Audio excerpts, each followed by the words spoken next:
अभी हम लेते हैं JEE एडवांस्ड 2019 का क्वेश्चन जो कि एप्लीकेशंस ऑफ इंटीग्रल्स चैप्टर से लिया है। और क्वेश्चन क्या है कि find the area of the region. अब यहाँ पर हमें क्वेश्चन की फॉर्म में दिया है कर्व, उसके बाउंडेड एरिया की वैल्यू क्या होगी ये हमको फाइंड आउट करना है। और कर्व की इक्वेशन क्या दी है, xy लेस देन और equal to 8, y is between 1 and x square. तो हमें क्या बताना है कि ये जो रीजन है जो इसको रिप्रेजेंट करता है उससे बाउंडेड एरिया की वैल्यू क्या होगी। तो सबसे पहले तो देख लेते हैं कि xy लेस देन और इक्वल टू 8। तो जैसे जब भी आपको area enclosed bye a curve के ऊपर कोई भी क्वेश्चन दिया है और ऐसे इनइक्वालिटीज दी है लेस देन और इक्वल टू, ग्रेटर देन और इक्वल टू, तो थोड़ी देर के लिए इनइक्वालिटीज को हम भूल जाएंगे। पहले हम ये देखेंगे कि ये xy इक्वल टू 8 क्या रिप्रेजेंट करता है। तो क्लियर है, xy equal to 8 will represent a rectangular hyperbola. ये एक रेक्टेंगुलर हाइपरबोला को रिप्रेजेंट करेगा। अब उसका कर्व कैसे बनेगा पहले हम वो देख लेते हैं। तो से this is our x axis and this is से y एक्सिस, और हमको निकालना है xy इक्वल टू 8। इस कर्व को ग्राफिकली कैसे रिप्रेजेंट करेंगे हम, तो ये तो कुछ इस तरह से बनेगा हमारे पास। ये पूरा रीजन जो है वो फर्स्ट और थर्ड पॉइंट में आएगा इसका curve. This is how will be the curve जो xy इक्वल टू 8 है। दूसरा हमें क्या दिया है, y is between 1 and x square. तो इसमें हम पहले देखेंगे कि y equal to x square क्या रिप्रेजेंट करता है। तो y equal to x square ये रिप्रेजेंट करता है पैराबोला, और वो पैराबोला कैसा होगा, वो एक अपवर्ड फेसिंग पैराबोला होगा। तो अपवर्ड फेसिंग पैराबोला होगा तो ये पैराबोला कुछ इस तरह से होगा जिसका वर्टेक्स ओरिजिन पे होगा और एक्सिस जो होगी वो अलोंग द एक्स एक्सिस होगी। तो ये हमारा पैराबोला हो गया, this is y equal to x square, ठीक है। और इसके पहले जो मैंने रेड कलर से ड्रॉ किया था ये क्या है, ये तो एक रेक्टेंगुलर हाइपरबोला है जिसकी इक्वेशन है x into y is equal to 8। अब यहाँ पे आप ध्यान दीजिए कि एरिया हमें कौन सा निकालना है। एरिया हमें निकालना है xy लेस देन और इक्वल टू 8, मतलब xy की वैल्यू 8 या 8 से कम होना चाहिए। तो xy की वैल्यू 8 से कम क्या कब होगी, तो यहाँ पर अगर हमने इस कर्व के ऊपर का एरिया निकाला, मतलब इस वाली ब्रांच की रेक्टेंगुलर हाइपरबोला की यहाँ पर दो ब्रांच है, मैं इस ब्रांच की बात कर रहा हूँ। इस ब्रांच के आगे के एरिया कभी भी सेटिस्फाई नहीं करेगा, ओनली पीछे का एरिया सेटिस्फाई करेगा। क्यों करेगा, कि यहाँ पर अगर x और y दोनों की जगह 0 रख दिया तो ओरिजिन जो है वो इस कर्व इस इनइक्वालिटी को सेटिस्फाई कर रहा है, x into y less than or equal to 8 because 0 is less than or equal to 8। तो ओरिजिन जो है वो इसको सेटिस्फाई कर रहा है। तो कर्व का ये वाला साइड जो है ये हमारा रिक्वायर्ड रीजन होगा, तो ये शेडेड रीजन रिक्वायर्ड हो गया। और ये वाला साइड जो होगा वो नहीं करेगा, तो केवल इस कर्व के नीचे का पोर्शन में ले सकता हूं। उसी तरह से अगर मैंने दूसरी वाली ब्रांच देखी तो इसमें भी ये वाला साइड ओरिजिन तो इस साइड में ओरिजिन लाई कर रहा है। तो ये जो दो रेड कलर से मैंने रेक्टेंगुलर हाइपरबोला बनाया है उन दोनों की जो बीच का रीजन है वो हमारा फीजिबल रीजन है फॉर xy लेस देन और इक्वल टू 8 के लिए। अब आ जाते हैं यहां पर y is between 1 and x square. तो सबसे पहले देखा मैंने y equal to x square, ये तो जैसे मैंने बताया कि ये इस तरह के पैराबोला को रिप्रेजेंट करता है। लेकिन यहाँ पर बोल रहा है कि y इज लेस देन और इक्वल टू x स्क्वायर।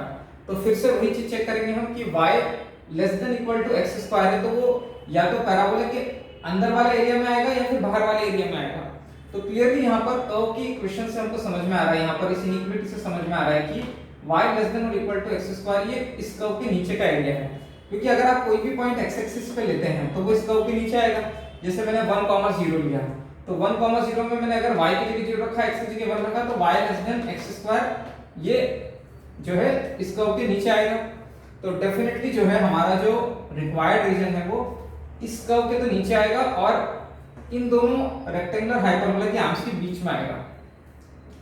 इसका मतलब हमारा जो रिक्वायर्ड रीजन है वो केवल यही वाला रीजन पॉसिबल हो सकता है या फिर ये वाला रीजन पॉसिबल हो सकता है। बट साथ में उसने एक चीज और बोली कि y की वैल्यू 1 से ज्यादा होना चाहिए, ठीक है। तो पहले तो हम पॉइंट ऑफ इंटरसेक्शन निकाल लेते हैं। ये जो कर्व और xy इक्वल टू 8 और y equal to x square दोनों के बीच के पॉइंट ऑफ इंटरसेक्शन क्या है।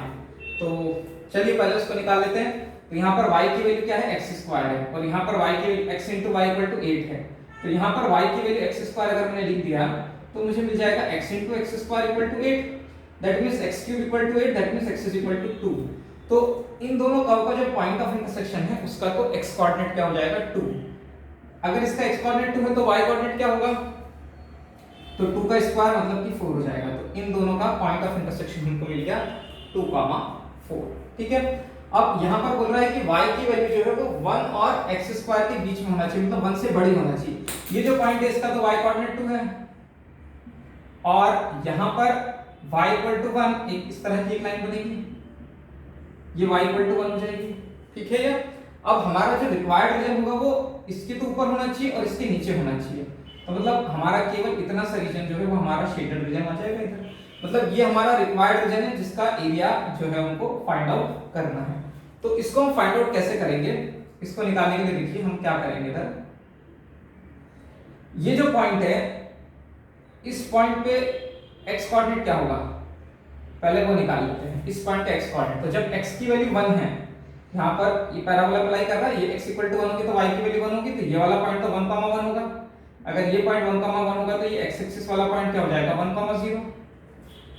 उसी तरह से ये जो पॉइंट है यहाँ पर भी y कोऑर्डिनेट तो 1 है, इस और ये रेक्टेंगुलर हाइपरबोला अप्लाई कर रहा है, तो इसमें y की जगह पे 1 रखता हूं तो x कितना मिलता है, x 8 मिलता है, तो ये पॉइंट हो जाएगा 8, 0। तो यहां से हमको दो पॉइंट मिले x एक्सिस पे 1, 0 और 8, 0।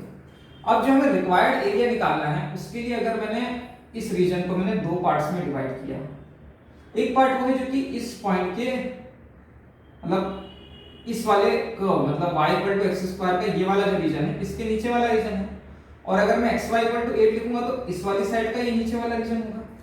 इन दोनों रीजन को ऐड कर दिया तो ये जो रेक्टेंगुलर रीजन है ये एक्स्ट्रा रीजन और बन रहा है। मतलब अगर मैंने इस पूरे कर्व को कुछ इस तरह से डिवाइड किया, सपोज यहाँ पर दोनों का पॉइंट ऑफ इंटरसेक्शन अगर P है, मतलब P के कोऑर्डिनेट हो गए 2, 4, यहाँ पर मैंने लिखा Q, इसको मैंने लिखा R, इसको मैंने लिख दिया S और इसको बना दिया मैंने पॉइंट T।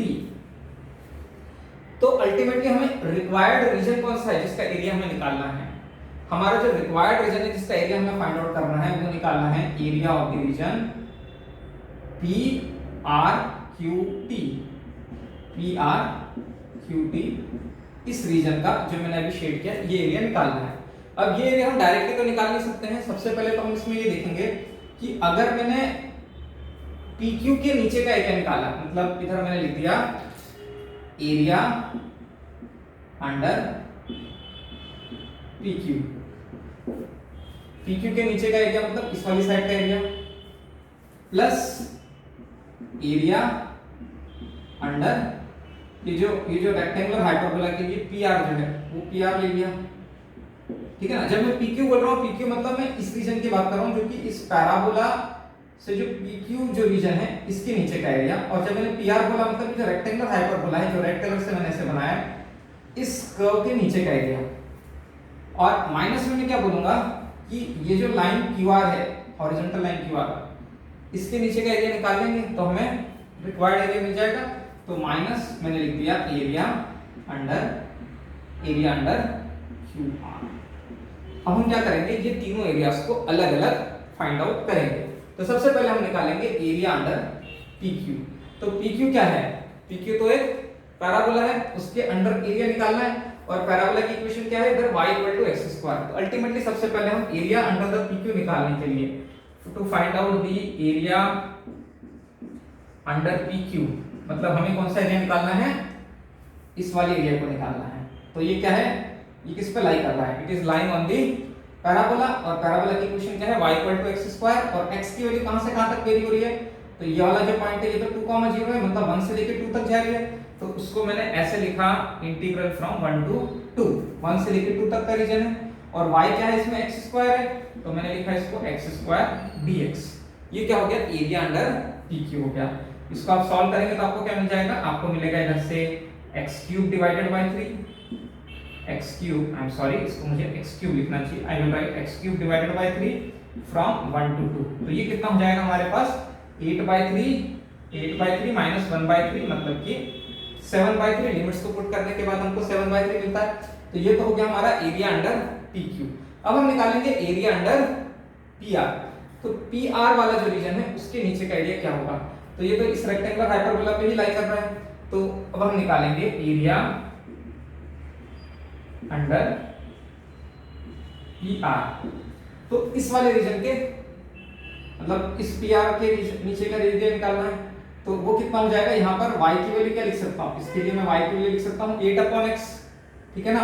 और x की वैल्यू कहाँ से कहाँ तक जा रही है? इसमें 2 से लेके 8 तक जा रही है। तो इंटीग्रेशन करेंगे हम 2 से लेके 8 तक और यहाँ पर हम लिखेंगे y = 8/x dx।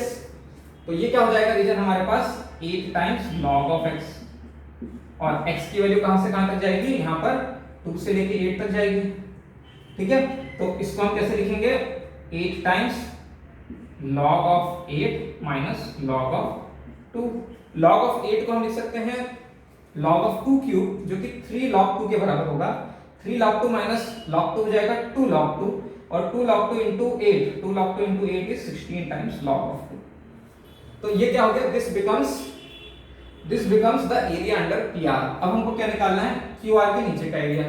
तो ये तो QR के नीचे का एरिया तो बहुत ही सिंपल है, ये रेक्टेंगल है। इस रेक्टेंगल का एरिया कितना होता है? Length into width. तो इसकी लेंथ हो जाएगी 7 और विड्थ हो जाएगी कितनी? 1। तो 7 × 1, तो ये जो एरिया है एरिया अंडर QR, ये तो हो जाएगा आपका 7 के बराबर। एरिया अंडर PQ है 7/3 के बराबर, तो ये एरिया है 7/3।